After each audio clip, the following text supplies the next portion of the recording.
Hello everyone! Welcome back to our adaptation of Can't Go Home Again. Last episode, Foxy went on a bit of a journey through the town with Mari, visiting the graves of their parents. Meanwhile, Mike managed to get an offer for new animatronics to use for the establishment. We shall see how this journey goes now. Oh, and before we start, I would like to welcome a new cast member, a new voice for Foxy. We hope you will enjoy their performance. We are happy to have them.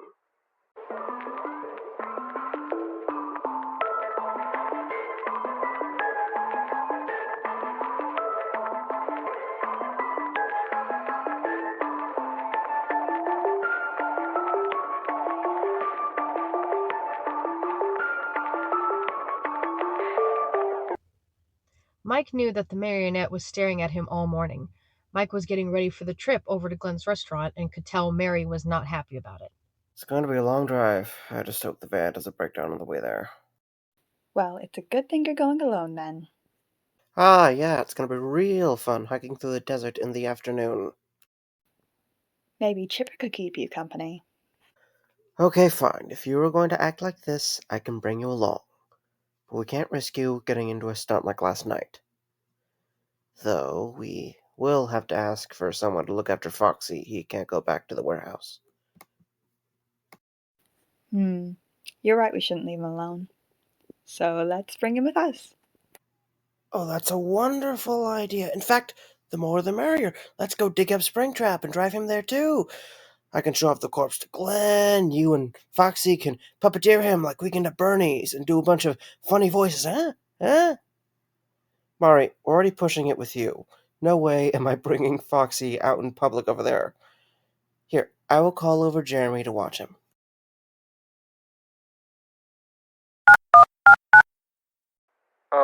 Hey, Mike.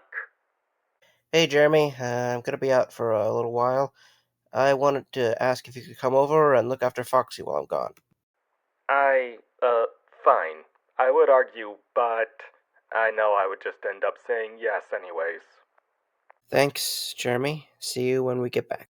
They left about a half an hour afterwards. Once they prepared to leave, Mary sat at the passenger seat, not talking. Once they left town, Mary looked to the side, admiring the beautiful desert area outside of Hurricane. It's so beautiful. Yeah, it's nice. So, what's the plan if anyone finds it weird that you're driving with a puppet?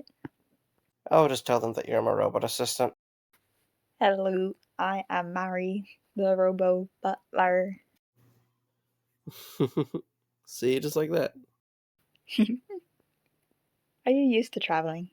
I can barely remember going on trips before I became this. Most of my life I've been in the same state. Moved further south after I ran away from home, went from town to town. Most of them looked the same.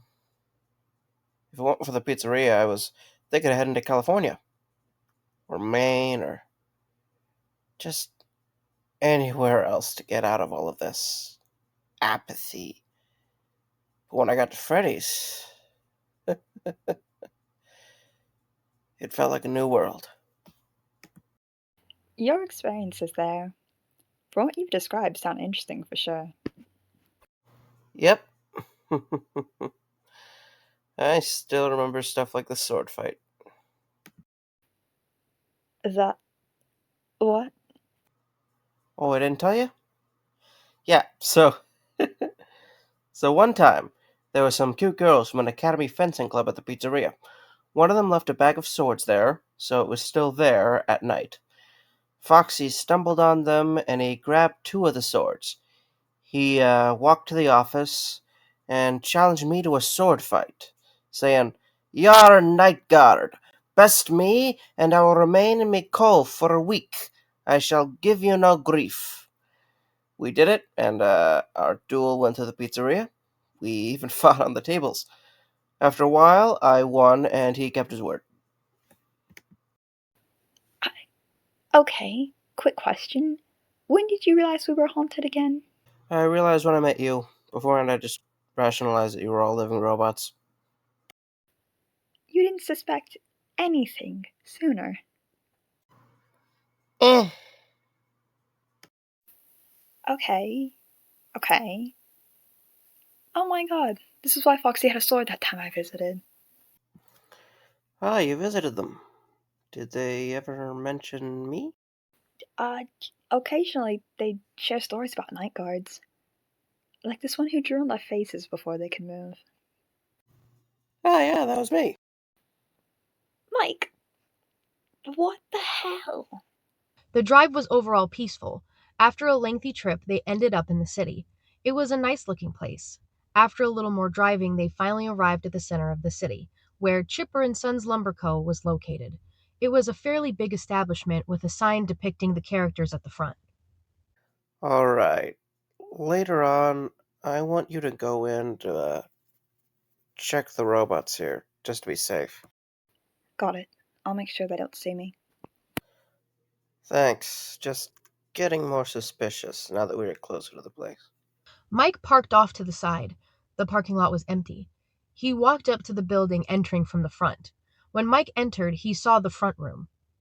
The room tried to capture the vibe of a proper theater, a red carpet on the floor, and black walls with posters of Chipper's cast lined across it. There were a few posters advertising specific shows and when they would be performed.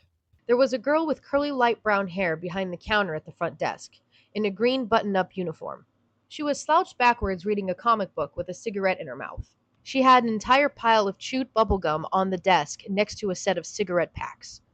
And she had her legs resting on the desk, so Mike was able to see that she wore a pair of sheer leggings and black shoes. She put the cigarette out when she saw Mike walk inside. Hey there, I'm looking for Glenn. Would he be waiting for me by any chance? Oh, so you're Mr. Schmidt, aren't you? Yes? Okay. Glenn is out getting some late lunch, but he said just to take you to the showroom if you got here early. The plan is to let the animatronics run so you can see how they work. Alright, that seems fair. What would your name be? It's Amber. Okay, so we'll be using the normal show. I don't know if there was anything specific Glenn wanted you to see. Normal show. So these posters aren't just a bit, they're for actual different shows? Yep, we switch out the shows a lot. We don't get a lot of repeat customers when they've literally seen everything. Maybe it's just, I don't know, a quiet season or something. I haven't really been working here that often. Well, could be. Are the animatronics still in good condition? Yeah, but don't expect them to be brand new. They've been used for a long time and they are far from perfect. Well, yeah, I'm not expecting anything very fresh. I just want to make sure they work. Would you like a tour of the place or something? I can show you the theater. Sure. Amber then began to walk him through the halls, which were styled to resemble wood. Along the way, there was an entrance at the side of the hall, showing a room with a tree. It was a mechanical tree of some sort, with fake grass on the room's floor. The tree had a thick trunk and a strange face, with carved eyes and golden metal pupils. There was a wooden nose underneath the eyes. The most notable objects were three gears. Each of the gears were only half exposed, half in the tree. There was one gear on the left and one gear on the right, and another gear sticking out on the front, tilted so it was pointing downwards in a strange mimicry of a smile. This is the father tree. It was an old creation of Chipper's that finally got planted. It controls things throughout the forest. What's the meta reason he's here? I literally have no idea. It was installed way before I started working here, but whatever. Let's continue the tour. Mike continued to walk with Amber. Mike noticed throughout the area there were termite characters at the sides. The termites were not styled in the same way the animatronic characters usually were. Usually, the characters were designed to look humanoid or more overly cute than a real animal, but the termites were just termites, but very large. Mike struggled to see the appeal. He felt like a kid would be terrified of them. And here is the theater. Find a place you feel comfortable and have a nice show. Oh, and before you sit down, take this. It's a little lore book that helps you understand some of the characters' histories. Amber left to start the show. Mike saw a room that resembled a movie theater. It had several sets of red seats. Alright, let's see what this says. Tyke, the son of Mr. Chipper, heir to the Lumber Co., born after the death of his mother. Off to a great start, far enough. Born after the death of his mother, Tyke is a helpful young man who assists his dad with tasks around the forest. His dad also wants to set him up with a lady before he becomes the proper heir, so he arranges for Tyke to go on dates. Standard stuff, I guess. Next, Mr. Chipper himself. Mr. Chipper is the owner of the Lumber Co., a brilliant inventor, businessman, and veteran. In the brutal war with the termites, Mr. Chipper watched as beavers and termites slaughtered each other in droves. He initially felt horror until he took a termite's life with his hands, his bare hands.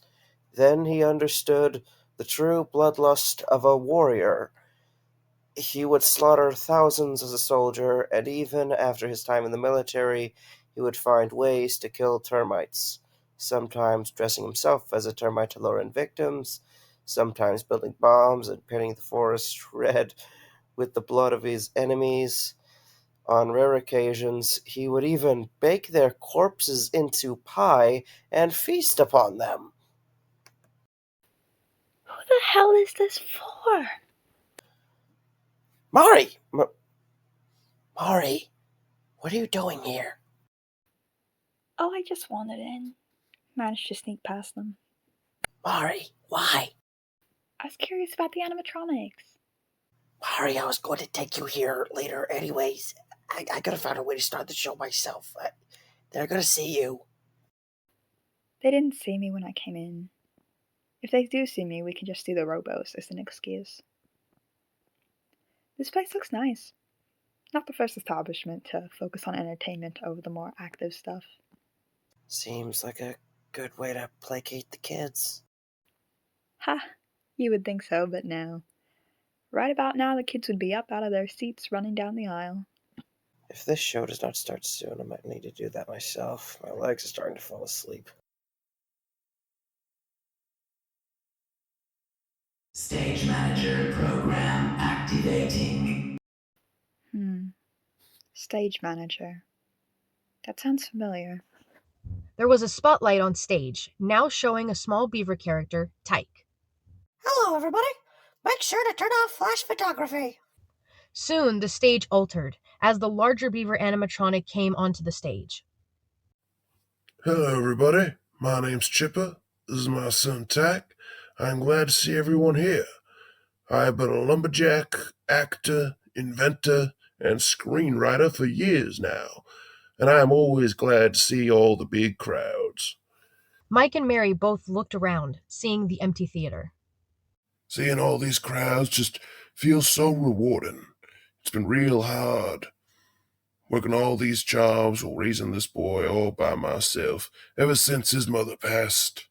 Say, Dad, whatever did happen to Mom? Oh, son, I had been meaning to confess to you, I guess. Years ago, she made me a set of delicious pies. In one of the pies, it tasted different, gooier, but it was still wonderful. Well, until I noticed some fur. She fell in one of the pies. I felt horrible, but she tasted so good. That's horrible. Oh. Yeah, but remember, your mother is always watching us. I made sure of it. I had what was left of her stuffed, so she's always looking at us when we pass by. Wait, that's actually Mom? I thought it was just a plush. Nope, it's the real deal. The fuck? The Chipper lore goes deep. What? Oh, this is this is a lot to take in. It is. Now just take a little while to let it set in. Remember to relax and don't stress yourself out. Now, what was that talking about? Oh yeah! Soon it'll be time for you to inherit the business. What? But Dad! No buts. It is a responsibility you were born with. But I'm not going to kick you out on your furry ear just yet. We are going to do one last show, but that means it's got to be extra special. But first, Welcome to Chipper and Sons Lumber Co. We'll work all day and have fun. Is there supposed to be background music? Where the trees grow tall and the logs all fall where they may. Welcome, come in, come stay with us today. Let us all welcome you to our forest and say, Father? I got it. The older beaver then walked off the stage. Dad? Dad? Well, I guess the show is over. Suddenly, an animatronic bird appeared, slightly lifted by strings to create the illusion of flying. No way, Tyke. And disappoint all these people? You are right. I will find a way. The curtain closed. Well, this sure is a thing. Is it even sensible enough to be called a thing? So, is this or is this not the worst play you've ever seen? Believe it or not, nope. What?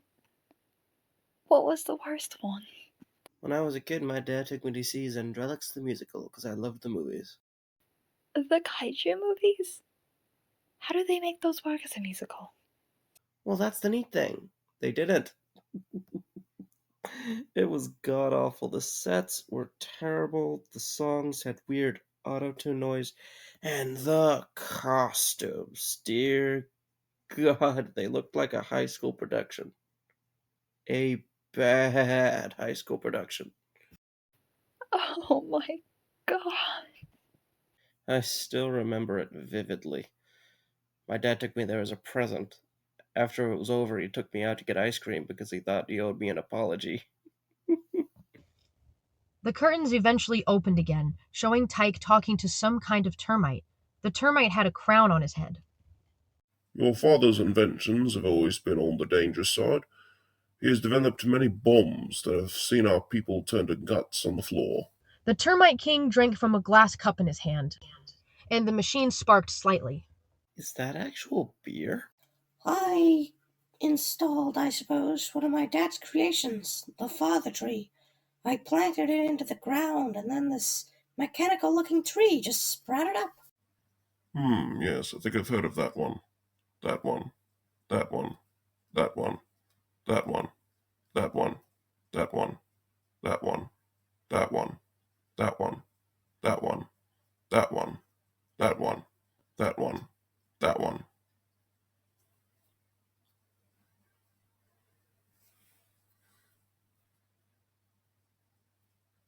That one. The play continued. Both Mike and Mary were in bewilderment at the strange, inconsistent mess of a stage production it was. Sometimes it would change environments to a junkyard, sometimes it would show scenes with some cardboard whales. Mary giggled so many times, but Mike just felt a strange degree of pity. Without further ado, the Lumberbot Maximum. Suddenly, there was a new machine that walked onto the stage. It resembled Chipper, except it was bigger, silver, more metallic. It looked more better put together than the others, though perhaps its exterior was just hiding the flaws.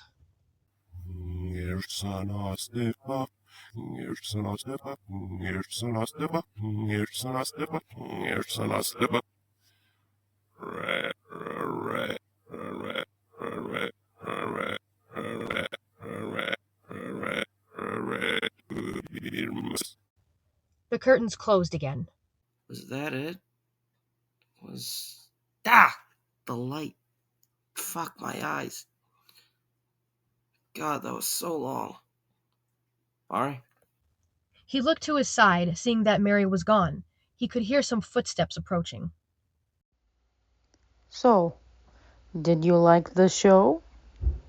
It was unforgettable, Glenn. That was an experience you really don't get anywhere else. But do you really want to break up the gang? It looks pretty complete. Maybe we can shift it around. Anyone aside from Chipper and Tyke can be cut. I wanted you to see the show first, to see if there was anything you felt could be cut. I I noticed the lumberbot seems different from the others. It looks more fresh looking. Yeah, he is newer. We got the others when it started, but he was given to us when the last lumberman shut down. We were told this one would last longer. You can just take him just fine. He does not do much in the show anyway. I will think about it. Great. Why don't I show you around the place? You might want to see the odds and ends of the place if we're going to be working together. Well, I guess that's not a bad idea. Come on then.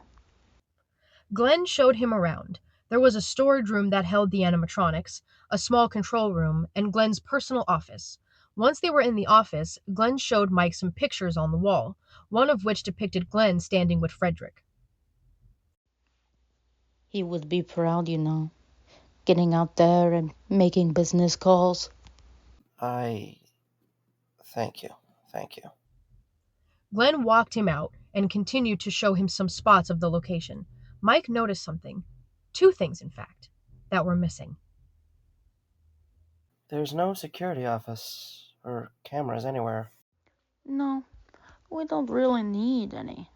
I lock up everything when I leave, and we have a set of backup locks that activate around midnight.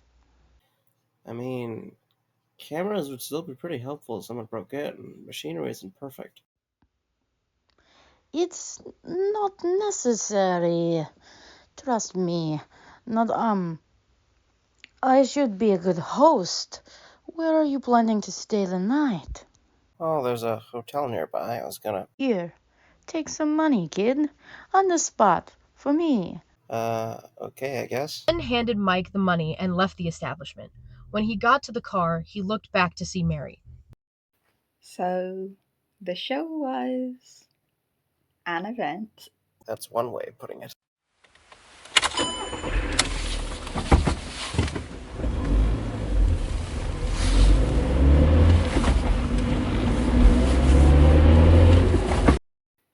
Your hand is doing well, right? Yep. I'm so glad to finally be out of that cast. Good. Good. Mike got food and drove up to the hotel. He and Mary walked in, with Mary holding his box. Hello, I am Mike Schmidt. I reserved an apartment here. Well, hello, sir. How can I help you? And what's that? What's that? Beep boop. I am Mary Bolt. Beep boop.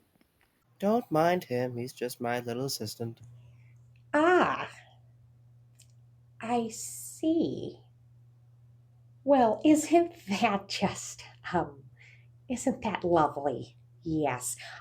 Your room is a floor above number 16, and here's your room key. Okay, there you go. You have a good day now. Bye bye. Thank you. With that, Mike and Mary went to the room. Mary set his box near the door, while Mike sat on the bed.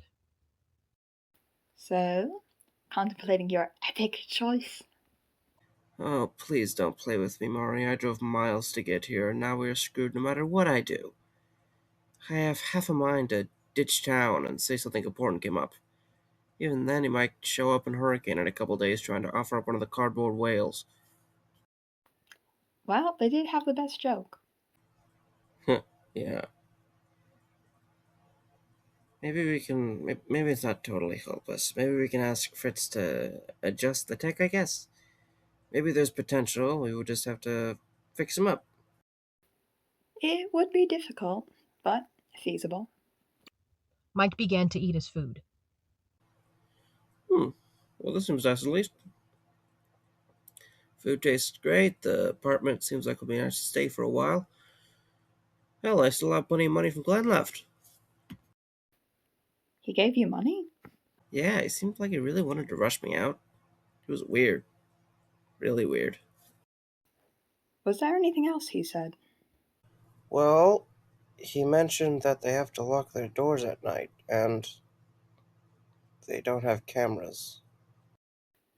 That is fishy. He said the locks activate at midnight. That's... No.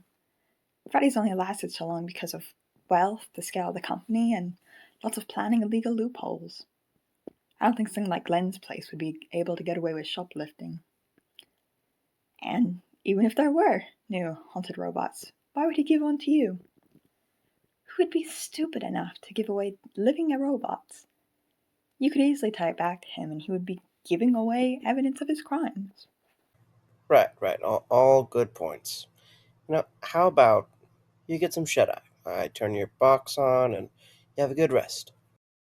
Mike, I'm not an idiot. You could have at least waited a few minutes.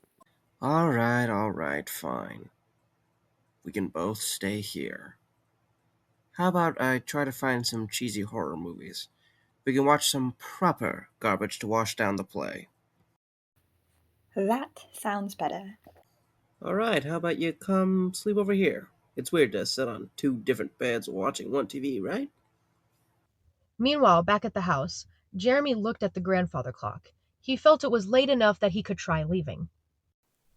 All right, Foxy. I'm going. Jeremy poured himself a bit of orange juice before he walked away. This whole event reminded him of waiting until 6 during his job as a security guard. When he got to the door, he saw Foxy there. What's that, matey? Going too soon? Pirates Cove is open to any lad or lass willing to be a pirate. Yeah, no, I'm fine on land, Captain. I'll see you in the morning. Please let me by? Pizza, games, and beauty for the taking be all you need in Pirates Cove. Settle in for the long haul, lads, because we be going on an adventure. I really should be heading home. Let's play a game. Okay, how do we play?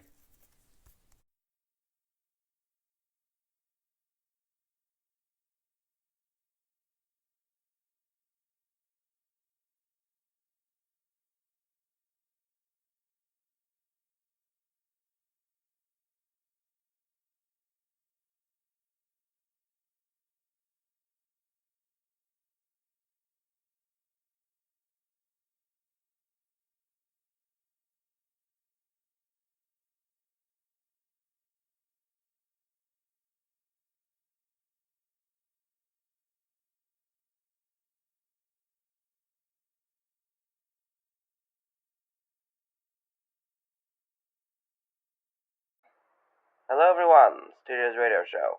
Just wanted to give a bit of a post-broadcast clarification. We apologize for the lack of driving ambience in this episode. Our ambience editor was locked into a coma in a car accident. The irony isn't lost on us. We apologize for this, and we hope they will be up by the next episode.